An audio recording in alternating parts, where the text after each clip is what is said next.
and welcome to Washington Talk. I'm Eun-jung Cho.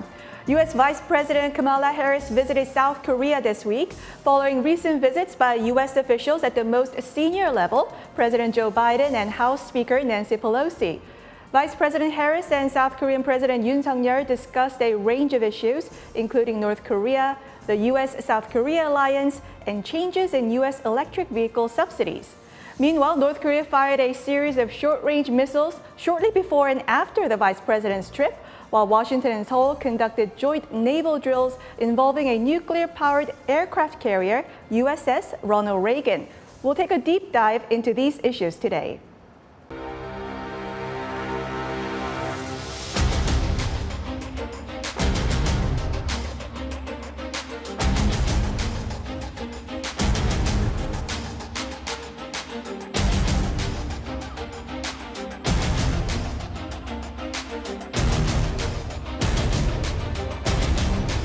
한미 동맹은 한반도를 넘어서 글로벌 동맹으로 발전하고 있고 I'm here to reinforce the strength of our alliance and strengthen our work together.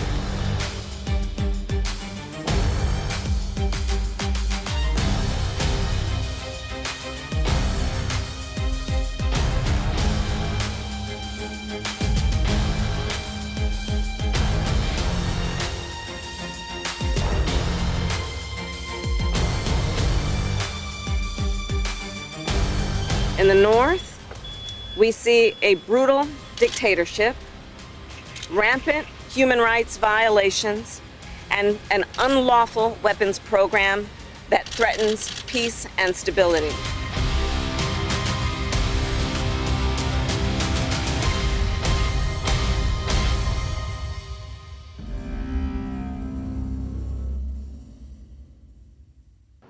In the studio with me today, Dr. Ellen Kim, Deputy Director of the Korea Chair at the Center for Strategic and International Studies. She holds a PhD in Political Science and International Relations. Also with us today, Mr. Bruce Klingner, Senior Research Fellow for Northeast Asia at the Heritage Foundation's Asian Studies Center. Mr. Klingner spent 20 years at the Central Intelligence Agency and the Defense Intelligence Agency and served as CIA's Deputy Division Chief for Korea. Welcome to Washington Talk. Thank you for having us. Thank you for having us. Thank you. Mr. Klingner, first, there's been a series of high-level visits by U.S. officials, including Vice President Harris. What do you make of these series of visits? And what does this tell us about the current status of the U.S.-ROK relationship?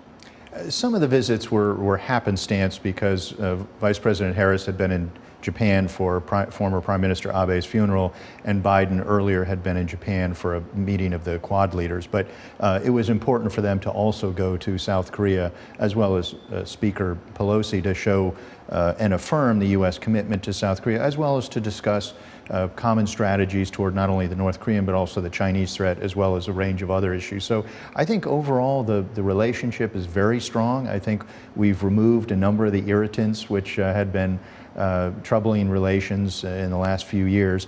And I think really the United States is very impressed with President Yoon's foreign policy. We're very much in agreement with his priorities. Right. Among the issues discussed while Vice President Harris was in Seoul, what drew the keen interest of South Koreans was the new Inflation Reduction Act that gives subsidies to electric vehicles that's built inside North America. Now, Vice President Harris said that both her and President Biden understand South Korea's concerns and they will look into this as the law is being implemented. Now, the line that we keep on hearing from U.S. officials is that we understand South Korea's concerns. But what does this mean? Does this mean that they will act upon this soon, or does this mean that you have to wait a little bit until after the midterm elections? Dr. Kim. So I think that means that the South Korea's concerns have been heard by the White House and U.S. government officials, and that they will try to find the ways to address South Korea's concerns. The IRA has been already enacted into law, so that's a legislative issue in the U.S. that can only be resolved by the U.S. Congress. So it might be disappointing South Koreans, but then because of the midterm elections in the U.S., I think that it will be difficult to get this resolved anytime soon. But I think that there is a positive momentum building in the U.S. Congress. I think that yesterday or today that Senator from Georgia actually introduced a new bill that gave a grace period to South Korean companies until 2026. So I think that there is a more awareness about these issues in the Congress and and then across the aisle in the U.S. Congress and the U.S. administrations. So I think that as the U.S.-Korea alliance had overcome the number of challenges before, I think the IRA issue can be an issue that both countries can resolve over time based on the trust they have each other. Right. Mr. Klingner, South Koreans view this IRA issue as a barrier to the bilateral trade. How should we be seeing this? Well, economists I've talked to said that the IRA likely violates WTO agreements as well as the U.S.-Korea, the Chorus Free Trade Agreement. And Korea may have a stronger case to push back on it than other nations because of not only the WTO, but also the bilateral Chorus FTA. So governments often work exceedingly slow in resolving differences. And as Dr. Kim pointed out, it is a legislative issue that Congress has to get involved in. I think overall, the Koreans will see it as they've addressed U.S. requests to join the CHIP 4 and the IPEF, and yet the U.S. then does this protectionist economic trade action, and doesn't that seem a bit one-sided? So I think we do need to address South Korean concerns, and if the law is not in compliance with international agreements, then we need to address that. So Dr. Kim, how do you sense the sensitivity and attention on these trade and economic issues? So financial stability is a priority issue, not just for South Korea right now. But I think that the recent agreement between the two leaders shows that the U.S.-ROK relationships are strong regardless of IRA issues, and that both countries, especially U.S., is paying attention to South Korea's key concerns about the financial issues. And I think that both countries have a good working relationship, that they are trying to address this issue, maybe possibly trying to help each other through the currency swaps. Moving on to other issues, both leaders, Vice President Harris and President Yoon Suk-yeol, also agreed to preserve peace and stability across the Taiwan Strait.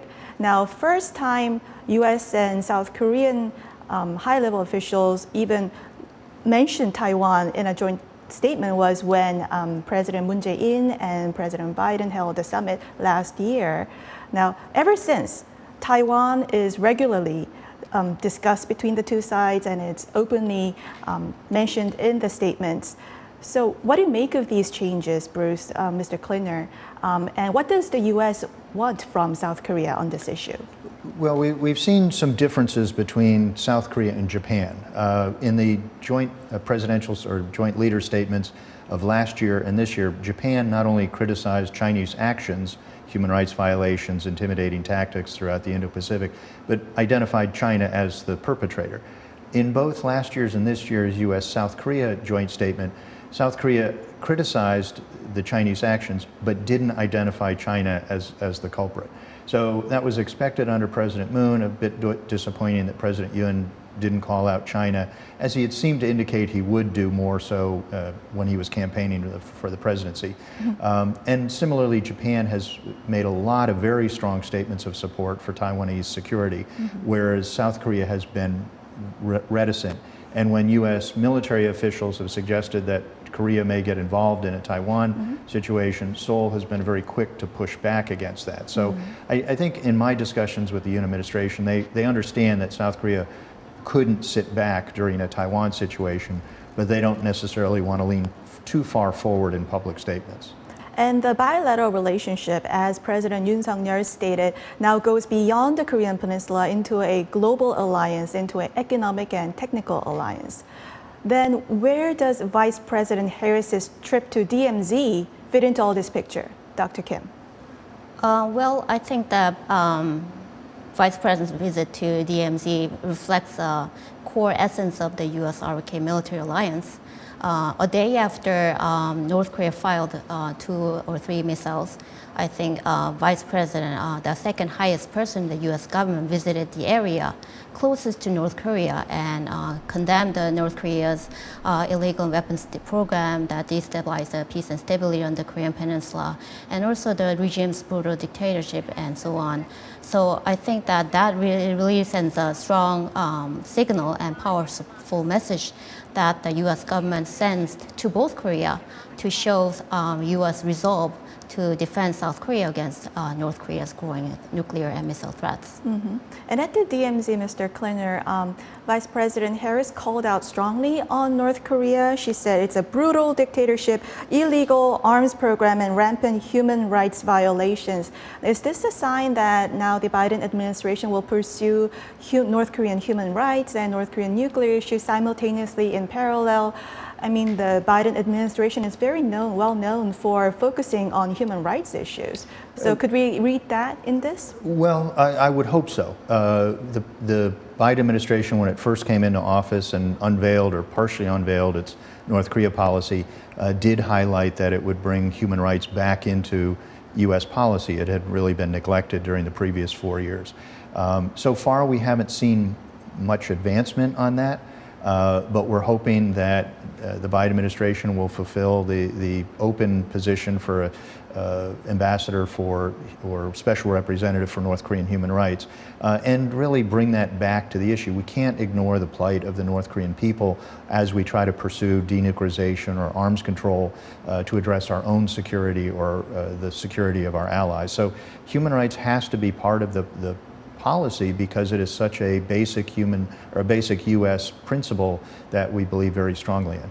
So one of the reasons why we haven't seen any advancements in human rights is because North Korea refuses any kind of contact with the United States? Is that one of the reasons, do you think? Well, that's one reason, certainly on any kind of discussion with the U.S., South Korea, or others. But of course, North Korea has been committing human rights violations and atrocities since its inception. And in 2014, the UN Commission of Inquiry assessed that the level and the systemic methods of the human rights violations constituted crimes against humanity on a scale unseen since Nazi Germany. Mm-hmm.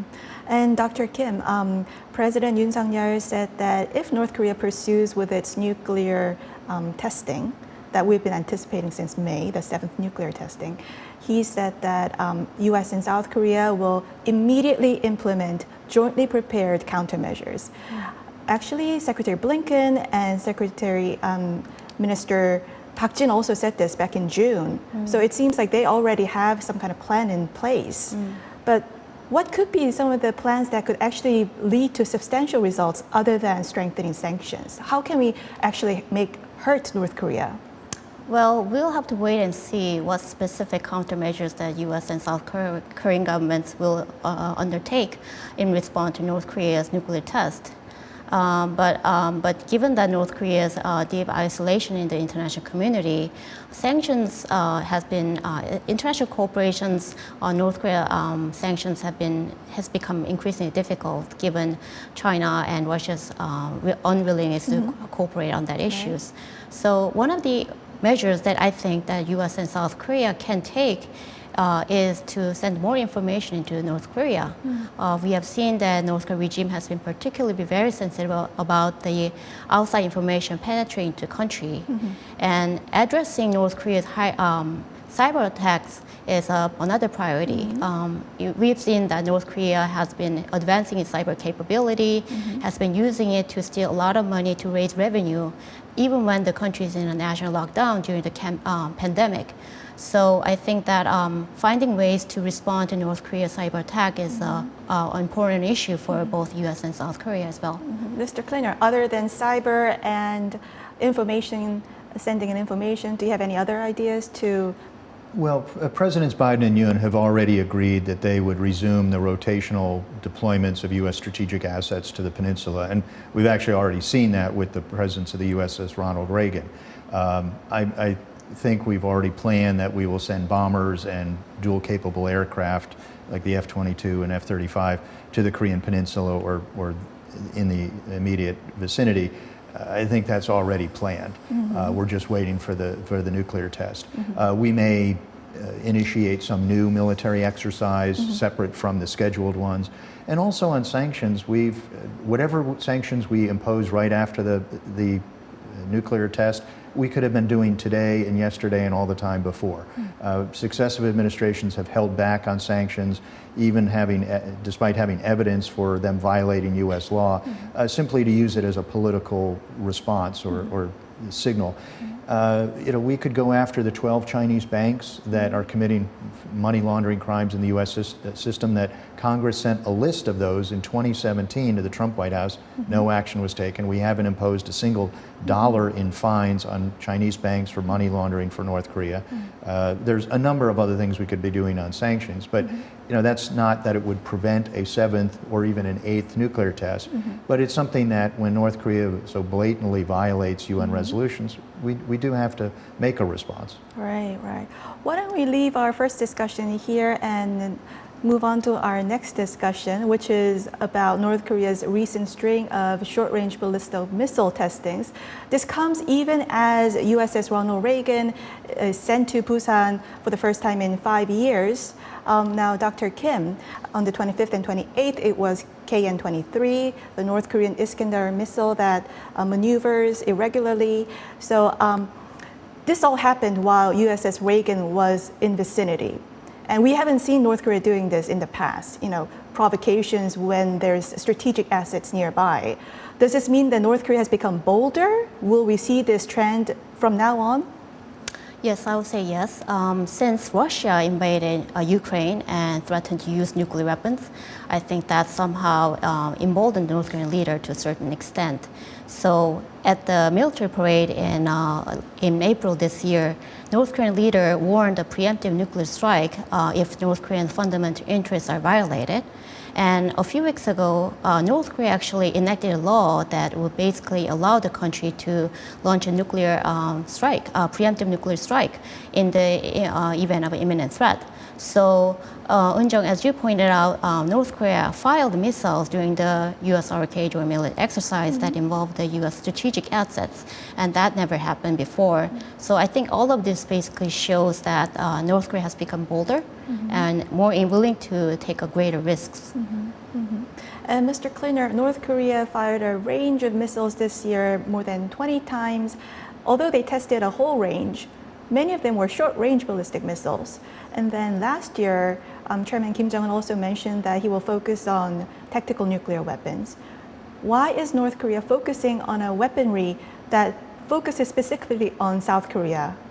Well, for at least a decade, the U.S. and South Korea and Japan military and intelligence agencies have assessed that North Korea has tactical nuclear weapons for their Scud and No-Dong missiles, which can range all of Japan and South Korea. So what's being developed now is a new generation, a more refined, more capable tactical nuclear weapons with a smaller yield, perhaps for battlefield use. And also, since 2019, when North Korea resumed really a massive number of missile tests, they've revealed 12 or 14 or so new short-range and medium-range missiles, which are, again, more capable than their predecessors. So it's really a continuation and a refinement of long-standing plans. When we think of North Korean nuclear development, many people think that it's targeted at United States. But in essence, is it more targeting South Korea, do you think? It's both. So it's simply looking at the range of the missiles.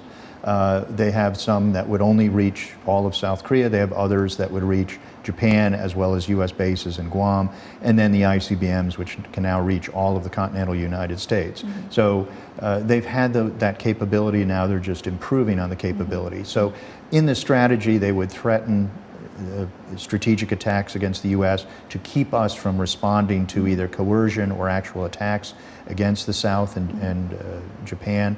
They would use or threaten to use the tactical nuclear weapons and the medium-range tactical weapons as a way of either keeping Japan from allowing the U.S. to flow troops through Japan to help South Korea, and then either threatening or using them on the battlefield in South Korea. So what Mr. Klingner just said, he said that North Korea is developing nuclear weapons against the United States to deter United States from getting involved in conflict on the Korean Peninsula. So would the United States be willing to sacrifice one of its cities to provide extended deterrence to South Korea, Dr. Kim, do you think? So as the North Korea's nuclear and missile threats increase, many South Koreans questions the credibility of the U.S. extended deterrence and raise that specific questions that you just mentioned. But I think that what is important to remember is that U.S. have 28,500 troops on the ground in Korea, meaning that U.S. will be drawn into military conflict if North Korea attacks U.S. troops in the Korean Peninsula, regardless whether North Korea threatens the U.S. with the ICBM or not. So I think that U.S. has a very strong commitment to South Korea with its troop presence in Korea. Well, the short answer to would the U.S. risk a city to defend South Korea, the short answer is yes. As we have pledged to do for decades, not only in South Korea and Japan, but in Europe. So during the Cold War, we were in essence risking, Washington, D.C., New York and L.A. and other cities for Bonn, Paris, and London. We were willing to risk tens of millions of casualties in a nuclear exchange with the Soviet Union to protect the NATO allies that we had given our extended deterrence guarantee to. We have given the same guarantee to Japan and South Korea. So we are there, and the extended deterrence guarantee, which is affirmed by successive administrations, included conventional forces, ballistic missile defenses, as well as the nuclear umbrella. You mentioned Paris during the Cold War. France went ahead with developing nuclear weapons. What makes us believe that Seoul will make a different choice this time? Well, there has been advocacy within South Korea for South Korea going nuclear or demanding or requesting U.S. tactical nuclear weapons reintroduced into the peninsula. I don't think either is a good idea. And President Yoon has said he's not interested in either of those, nor even a nuclear sharing agreement, as he had advocated for during his campaign.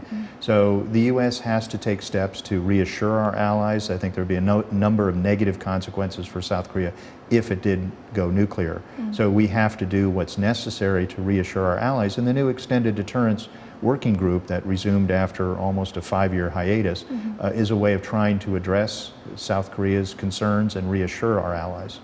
Now, Dr. Kim, South Korea has always been on the U.S. nuclear umbrella. So does Yoon Suk-yeol government just want a reaffirmation, or what kind of stronger deterrence can be provided to South Korea at this point? Well, it's a very tricky question because we don't know what the U.S. and South Korea government actually discussed at the EDSG meetings. But then I think that there is a very close discussions about how they're going to react. They already mapped out what sort of actions they are going to take in each case of North Korea's different types of provocations. And I think that we'll have to just wait and see what that means. Some of the ideas that come from Seoul is nuclear planning group like NATO, or a nuclear bomber stationed right on top of South Korea. What do you make of those ideas? Are they good ideas to pursue at this point? We'll have to think about what that means for not just for South Korea going nuclear, but also the region itself. Because if South Korea actually wants to have a NATO-type nuclear sharing, that means that will involve Japan and maybe Taiwan. But Japan has a very strong nuclear taboo against nuclear weapons. And I think Kishida government is obviously very opposed to that idea, although there is a conversation just began before former Prime Minister Abe died. So I think that there is some kind of discussion taking place in the country, but we will just have to see what that means for the Japan. And obviously, Taiwan having a nuclear weapon, I think that will really invite a strong reaction from China. So it's a very tricky question for the region to consider. Well, that's all the time we have for this week. Mr. Klingner, Dr. Kim, thank you very much for joining us. Thank you for having us. Thank you. And thank you for watching Washington Talk. We'll be back next week with U.S. experts to talk about the two Koreas and the region right here from Washington.